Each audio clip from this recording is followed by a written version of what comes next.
Magandang araw sa inyong lahat at welcome sa aking channel. Naging paksa ng usap-usapan ang tila magpapaalam na isa sa mga original hosts ng noontime show na It's Showtime. Sa darating na Oktubre, magdiriwang ng kanilang ika-15 anibersaryong noontime show na It's Showtime. Isang mahalagang milestone na 3 taon na mula na nagsimula ang programa noong 2009. Patuloy na sinusubaybayan ng maraming Pilipino ang It's Showtime dahil sa kanilang makulay na mga segment at mga tanyag na host na tulad nila Vice Ganda, Ann Curtis at iba pang kilalang personalidad. Dito rin umano ay magpapaalam na raw ang aktres, ngunit hindi pa alam kung pansamantala lamang o for good na ito.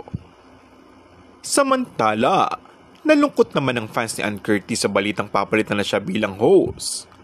Say nila, bakit hindi na daw yung ibang walang ambag ang palitan, gaya nila Lassie at MC, or Jackie and Ayon, o di kaya ay sina Jukes and Teddy. Marami rin ang gustong si Ogie Alcacid na lang sana ang palitan, or si Kim Chu. Ang isa sa mga dahilan daw ay sa palagian nitong pag-absent, dahil magiging busy daw ang aktres sa kanyang parating na proyekto. Hindi naman daw natin masisisi ang management kung bakit siya tatanggalin ng tuluyan o pansamantala. Kung bago ka lang sa akin channel ay mag-subscribe at pindutin na rin ang notification bell. Maraming salamat!